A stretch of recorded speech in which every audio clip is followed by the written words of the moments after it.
राहुल गांधी और अखिलेश यादव मंच पर पहुंच गए हैं। लगता है कोई ड्रेस कोड है कि पिछली बार भी और जब जब इनको देख रहे हैं रोड शो के दौरान ये उसी सफेद कुर्ते में और काली जैकेट में नजर आते हैं। बहरहाल आज मौका है, दिन भी खास है क्योंकि आज न सिर्फ 15 जिलों की 73 सीटों पर वोट डाले जा रहे हैं यूपी में, बल्कि साथ ही साथ कॉमन मिनिमम प्रोग्राम दे रहे हैं दोनों।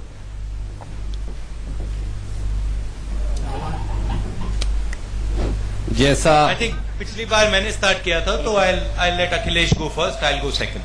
कोई बात नहीं। आदरणीय मुख्यमंत्री जी, नहीं, ये बात तो अच्छी है कि लखनऊ में आने से पहले आप वाली बात आ गई। मैं सबसे पहले आपका धन्यवाद देता हूं, स्वागत करता हूं। साथ ही साथ राहुल जी का भी धन्यवाद देता हूं कि अपने व्यस्त कार्यक्रम में और हम लोग शामिल होकर के आज जो 10 बिंदु हैं जिनका नाम दिया है प्रगति के 10 कदम, जो दोनों ने मिलकर के बनाए हैं, जिन पे कांग्रेस और समाजवादी पार्टी भविष्य में सरकार बनने के बाद इन 10 फैसलों पर लगातार काम करेगी सरकार। उनमें पहले मैं कह सकता हूं, पढ़ दें ये बात? पढ़ लीजिए। हाँ। युवाओं को फ्री स्मार्टफोन और 20 लाख युवाओं को कौशल प्रशिक्षण से रोजगार की गारंटी देने का काम होगा। किसानों को कर्ज से राहत, सस्ती बिजली और फसलों के उचित दाम देने के लिए लगातार सरकार में काम किसानों के लिए होता रहेगा। कई बार पेंशन अलग अलग है और बहुत सारे वर्ग के लोगों को अलग अलग पेंशन मिलती है, इसलिए 1 करोड़ गरीब परिवारों को 1000 मासिक पेंशन और शहरी गरीबों को 10 दिन का भोजन। महिलाओं को सरकारी नौकरी में 33% और पंचायत व स्थानीय चुनाव में 50% आरक्षण। 5 साल में हर गांव तक बिजली, पानी और सड़क। कक्षा 9 से 12 की सभी छात्राओं, मेधावी छात्रों को फ्री साइकिल। दलित एवं पिछड़े वर्ग के 10 लाख से ज्यादा गरीब परिवारों को मुफ्त आवास। प्रदेश के सभी जिलों को जोड़ती 4 लेन सड़क और 6 प्रमुख शहरों में मेट्रो का बनाना। लाभप्रद योजनाओं में अल्पसंख्यक व पिछड़ों को जनसंख्या के अनुपात में हिस्सेदारी।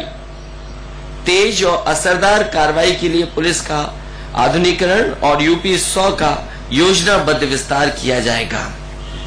मैं समझता हूं ये जो 10 बिंदु हैं, इसके साथ साथ जो समाजवादी पार्टी और कांग्रेस मिलकर के काम करेगी, कम से कम जनता को इस बात का भरोसा है कि जो बात जनता के बीच में रखी जाती है, सरकार बनने के बाद उन चीजों को पूरा किया जाता है। कम से कम समाजवादी लोग जो बात करते हैं उसको जमीन पर भी उतारते हैं। कई बार लोग मन की बात करते हैं लेकिन काम की बात नहीं करते। मन की बात तो सुनने में समझ में आती है, लेकिन सभाओं में उस जिले में या उनकी सरकार की वजह से कौन सी उपलब्धि हुई है, ये बात कही जाए कि खुनमों का गठबंधन हो गया। मैं तो ये कहूंगा कि 2 युवाओं को कांग्रेस और समाजवादी पार्टी को साथ साथ आने का काम हुआ है। ये खुनमों का गठबंधन तो उन्हें लग सकता है, लेकिन 2 युवाओं का गठबंधन है। जब आप इंटरनेट की बात करें और इंटरनेट को समझने में 2 युवा बहुत समझदार हों और प्रदेश और देश के युवाओं को जोड़ने में कामयाब हैं, तो मैं समझता हूं ये अच्छी बात होगी। वहीं बहुत ज्यादा इमोशनल और बहुत ज्यादा गुस्सा होने की जरूरत नहीं है। इमोशनल होना, गुस्सा होना कहीं ना कहीं ये बता रहा है कि जमीन सरक गई है। और हम तो ये कहते हैं हम किसी से कुछ नहीं छीन रहे। ये समाजवादी पार्टी और कांग्रेस पार्टी किसी से कुछ छीन नहीं रही है। छीनने का डर क्यों है किसी को? हम तो केवल सरकार में जैसे थे वैसे ही आना चाहते हैं। हमने तो पत्रकार साथियों के सामने कई बार कहा और मैंने अपने सदन में भी कई बार कहा कि उत्तर प्रदेश का कितनी अच्छी बात होगी कि जैसा सदन है वैसा ही फिर लौट करके आ जाए। और मुझे खुशी है इस बात की, सुबह से जो जानकारी मिल रही है, उत्तर प्रदेश के पहले हिस्से का, पहले चरण का जो चुनाव हो रहा है, मैं तमाम मतदाताओं का धन्यवाद दूंगा। और मुझे उससे ज्यादा खुशी की बात यह है कि सबसे पहले वोट अगर देखा जाएगा किसको पड़ा होगा तो साइकिल और कांग्रेस पार्टी को सबसे पहले वोट पड़ा है, और जो आगे होता है फिर वो आगे ही होता है। इसलिए मैं इस मौके पर राहुल जी का धन्यवाद देता हूं, और ये जो 10 कदम प्रगति के लिए हैं, इसके लिए लगातार हम काम करेंगे, जमीन पर उतारेंगे, लोगों को लाभ इसका पहुंचे, उसके लिए लगातार कोशिश हमारी रहेगी। बहुत बहुत शुक्रिया। मैं आदरणीय श्री राहुल गांधी जी से अनुरोध करूंगा कि वो अखिलेश जी जिन्होंने कहा है उस बात को और आगे बढ़ाएंगे। आदरणीय राहुल जी। नमस्कार, आप सबका मैं यहाँ स्वागत करता हूँ। कांग्रेस पार्टी के जो हमारे सीनियर नेता हैं, प्रेस के मित्रों, आप सबका यहाँ बहुत बहुत स्वागत। अखिलेश का भी धन्यवाद करता हूँ, आपने बहुत अच्छी तरह हमारा जो 10 पॉइंट्स का फाउंडेशन है उसको समझाया। हम चाहते हैं कि उत्तर प्रदेश में युवाओं की सरकार आए, विजन की सरकार आए। बाकी पार्टियां फाउंडेशन की बात नहीं कर रही हैं। हमने ये 10 जो पॉइंट्स रखे हैं, ये उत्तर प्रदेश के डेवलपमेंट की फाउंडेशन है, नींव बन सकती है। मगर हमारी जो सरकार बनेगी इससे आगे जाएगी। हमारी कोशिश होगी कि उत्तर प्रदेश में सबकी सरकार बने, उत्तर प्रदेश के हर व्यक्ति को लगे कि ये सरकार मेरी है, भाईचारे की, मोहब्बत की सरकार होगी। हम किसानों की मदद करेंगे, युवाओं को रोजगार देने का काम करेंगे। प्रधानमंत्री जी ने 2 करोड़ युवाओं को वायदा किया था कि वो हर साल 2 करोड़ युवाओं को रोजगार देंगे। 1 लाख रोजगार से कम उन्होंने दिया है। हम यहां पे उत्तर प्रदेश को ट्रांसफॉर्म करेंगे। 1 डिस्ट्रिक्ट 1 प्रोडक्ट की सोच, हर डिस्ट्रिक्ट की जो स्ट्रेंथ है उसको हम आगे बढ़ाएंगे, निकालेंगे और उससे उत्तर प्रदेश को बनाएंगे। आप सब एक बार फिर यहां आए, आपका बहुत बहुत धन्यवाद। बहुत शुक्रिया। मैं आपसे अनुरोध करूंगा, कोशिश करेंगे जितने ज्यादा दोस्तों के सवाल हो सके वो लें, पर एक एक करके ही हो पाएगा। मैं यूएनआई से शुरू करूंगा, नरेंद्र श्रीवास्तव जी से।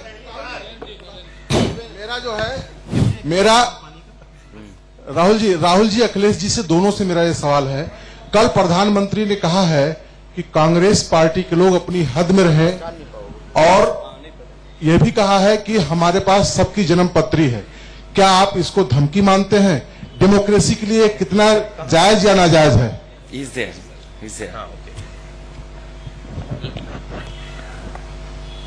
आप पहले मैं बोल देता हूं। मैंने जैसा कहा कि ये चुनाव है, और इमोशनल कम हो, गुस्सा भी कम आए, कम से कम जो जमीन पे बात है वो तो समझ में आनी चाहिए, और ये जमीन पे जिन्होंने चीजें पहुंचाई हैं वो तो बताना चाहिए। अरे आजकल तो इंटरनेट का जमाना है, एक बटन दबाइए पूरी जन्मपत्री सबकी निकल रही है। इसलिए चुनाव उत्तर प्रदेश के विकास को लेकर के है, उत्तर प्रदेश की खुशहाली को लेकर के है। और मैंने तो कहा, और घोषणा पत्र जब मैंने लॉन्च किया था, आपके सामने रखा, तब भी कहा था कि आगरा लखनऊ एक्सप्रेस वे की सड़क पर जो चलेगा वो समाजवादी पार्टी को वोट जरूर देगा। हम तो कहते हैं कि समय निकाल करके प्रधानमंत्री जी को जरूर उस सड़क पर चलना चाहिए, और अगर वो चल गए उस सड़क पर तो यकीनन मैं कह सकता हूं कि समाजवादी पार्टी और कांग्रेस को ही वो वोट देंगे। अरे डेमोक्रेसी, लोकतंत्र में आजादी, और तभी मैंने कहा कि देखो लोकतंत्र तो हमारे देश का है। हम और आप जैसे हंस के एक दूसरे से बात कर लेते हैं, यही लोकतंत्र है। और शायद एक दूसरे को समझना, एक दूसरे को पहचानना, एक दूसरे से प्यार से बात करना, गले लगाना, ये हमारे लोकतंत्र की बड़ी ताकत है। इसलिए इमोशनल होने की जरूरत नहीं है और गुस्सा दिलाने की जरूरत नहीं है। मैं आपका जवाब देना चाहता हूं। आपको बोले थे, फिर बोलता हूं। हिंदुस्तान के सामने सबसे बड़ी कठिनाई युवाओं को रोजगार देने की है।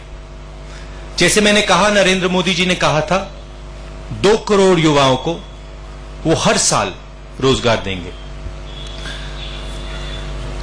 पिछले साल 1 लाख युवाओं को उन्होंने रोजगार दिया। इस साल अनएम्प्लॉयमेंट बढ़ा है, मतलब किसी को रोजगार नहीं मिला। उनका वायदा 2 करोड़ का था, 1% भी पूरा नहीं हुआ। दूसरी कठिनाई सिक्योरिटी की होती है। मोदी जी सिक्योरिटी की बात करते हैं, आतंकवाद की बात करते हैं, सर्जिकल स्ट्राइक किया, रिजल्ट हुआ कि 7 साल से सबसे ज्यादा हमारे लोग मारे गए। तकरीबन 90 लोगों की मृत्यु हुई है कश्मीर में सिक्योरिटी फोर्सेस की। तीसरी बात, नरेंद्र मोदी जी ने 1,40,000 करोड़ रुपया 50 परिवारों का कर्जा माफ किया। उत्तर प्रदेश में लाखों युवा हैं जो इस पैसे का प्रयोग कर सकते थे, जो छोटा सा बिजनेस चालू कर सकते थे। हिंदुस्तान में करोड़ों किसान हैं जो इस पैसे का प्रयोग कर सकते थे। नरेंद्र मोदी जी इन सब चीजों में फेल है। अब मैं समझता हूं कि नरेंद्र मोदी जी को जन्मपत्री पढ़नी अच्छी लगती है, गूगल सर्च करना अच्छा लगता है और लोगों के बाथरूम में झांकना अच्छा लगता है। वो चीजें वो अपने फ्री टाइम में करें, शाम को करें, मगर मेन प्रधानमंत्री का काम होता है रोजगार का सवाल, सिक्योरिटी का सवाल, किसानों का सवाल। इन सब सवालों में हमारे प्रधानमंत्री जी फेल हैं। दूसरी बात, प्रधानमंत्री जी को अब लग रहा है कि उत्तर प्रदेश में कांग्रेस और समाजवादी पार्टी की सरकार आने वाली है। इस रिजल्ट से प्रधानमंत्री को जबरदस्त झटका पड़ेगा, उनकी क्रेडिबिलिटी पे बहुत बड़ा सवाल उठेगा। इसलिए वो घबरा रहे हैं और इसीलिए वो ये चीजें कह रहे हैं। जो भी कांग्रेस पार्टी के बारे में वो निकालना चाहते हैं, निकालिए, करिए। आप प्रधानमंत्री हैं, 2.5 साल से हैं, जन्मपत्री निकालिए, कोई प्रॉब्लम नहीं है। धन्यवाद। अशोक तिवारी जी। अशोक तिवारी जी। हेलो सर, मैं अशोक तिवारी हूं न्यूज 24 चैनल से। मेरा सवाल राहुल जी और अखिलेश जी दोनों लोगों से है। सर, जिस तरह से प्रधानमंत्री मोदी जी ने मनमोहन सिंह जी को लेकर टिप्पणी की, आपको भी जनसभा में जिस तरह से आप पर आरोप लगाया, अखिलेश जी पर आरोप लगाए, इस पर आपका क्या कहना है आपका सर, राहुल जी और अखिलेश जी? वो बात जो आपने कही कि देश के सामने सवाल बड़े हैं, रोजगार मिलेगा कि नहीं मिलेगा, नौकरी मिलेगी कि नहीं मिलेगी, किसान को सबसे ज्यादा परेशानी पड़ी नोटबंदी से, और तमाम ऐसे सवाल हैं जिनका जवाब केंद्र सरकार को देना चाहिए। लोग अभी भी अच्छे दिन ढूंढ रहे हैं। अच्छे दिन कहां मिलेंगे ये तो कम से कम उत्तर प्रदेश में आने के बाद प्रधानमंत्री जी को बताना चाहिए, क्योंकि जितना अच्छा उत्तर प्रदेश की जनता कर सकती थी, 70 से ज्यादा लोकसभा के सांसद जीत गए। लेकिन बताओ उत्तर प्रदेश में क्या अच्छा मिला है? कब अच्छे दिन आएंगे उत्तर प्रदेश में, या कब मिलेगा, इसका सवाल बड़ा है। तो बेरोजगारी, किसान, सीमा का सुरक्षा का सवाल, दुनिया में हमारी अर्थव्यवस्था कितनी आगे जा रही, उसका ये बड़ा सवाल। सबके साथ साथ एक बड़ा सवाल तो यह है कि उत्तर प्रदेश ने लोकसभा के सांसद इतने दे दिए, प्रधानमंत्री दे दिया, होम मिनिस्टर यहां से हैं, डिफेंस मिनिस्टर भी लगभग यहीं से हैं, इतने मंत्री हैं। बताओ उत्तर प्रदेश को क्या दिया है, ये सवाल है। इसलिए प्रधानमंत्री जी को और खासकर भारतीय जनता पार्टी को लोगों को गुमराह नहीं करना चाहिए, सामने आके बताना चाहिए कि अब खुशहाली के लिए ये काम किया उन्होंने। ये समाजवादी बाहुल क्षेत्र है, वो भी कहां आप फंस गए किसी चक्कर में। नदवे के सामने कितना अच्छा रिवर फ्रंट बना है। सर मैं पवन सिंह सेंगर, हेलो सर, पवन सिंह सेंगर, समय न्यूज नेटवर्क से। राहुल जी और अखिलेश जी, आप दोनों लोगों से सवाल है। इमाम बुखारी जो अल्पसंख्यक की आप बात कर रहे हैं, आपने अपने 10 पॉइंट्स में उसको रखा भी है कि हिस्सेदारी देंगे जनसंख्या के हिसाब से। उन्होंने गठबंधन का विरोध किया है, सीधे एक पार्टी का समर्थन किया है। कलवे जवाद है उत्तर प्रदेश के आते हैं, बड़े मौलाना है, उन्होंने भी आप दोनों लोगों का विरोध किया है गठबंधन का। इस पे दोनों लोगों का रिएक्शन क्या है? देखिए, दोनों लोगों के नाम लिए हैं आपने। लखनऊ वाले इमाम साहब बहुत अच्छे हैं, बहुत बड़े हैं, उनके आसपास जो सुंदरता लाई गई है वो समाजवादी लाए हैं। अब थोड़ा बहुत नाराजगी है, वो आप बेहतर जानते हो किस बात को लेकर नाराजगी उनकी है। व्यक्तिगत नाराजगी अगर किसी व्यक्ति से उनको है तो वो तो पॉलिटिकल नाराजगी नहीं बनानी चाहिए उन्हें। और अभी तो वो भारतीय जनता पार्टी के लिए वोट मांग रहे थे, अब वो बहुजन समाज पार्टी के लिए वोट मांग रहे हैं। कहीं ऐसा तो नहीं है कि वो गठबंधन दोनों का करवा रहे हों। और जहां तक दिल्ली वाले उनकी बात है, कहें वो कुछ भी, उनसे अकेले में पूछ लेना, वो आशीर्वाद हम ही दोनों को देंगे। प्रांशु जी, नेटवर्क तो 18। आपका जो पहला सवाल था उसको मैं थोड़ा रिस्पॉन्ड करना चाहता हूं। देखिए, नरेंद्र मोदी जी की स्ट्रैटेजी डिस्ट्रैक्शन की है। जब भी उन्हें लगता है कि वो किसी चीज का जवाब नहीं दे पा रहे हैं, जैसे रोजगार का जवाब नहीं दे पा रहे हैं, सिक्योरिटी का जवाब नहीं दे पा रहे हैं, डिमोनेटाइजेशन का जवाब नहीं दे पा रहे हैं, तो फिर ये इन चीजों में लगते हैं। ये इनकी स्ट्रैटेजी है और पूरा देश जानता है कि ये डिस्ट्रैक्ट करने की कोशिश करते हैं। सच्चाई ये है कि पिछले 2.5 साल में नरेंद्र मोदी जी 100% फेल किए हैं। रोजगार के मामले में, सिक्योरिटी के मामले में, डिमोनेटाइजेशन के मामले में, 15 लाख के मामले में, काले धन के मामले में। प्रांशु जी। Sir, this is Pranshu from Network 18.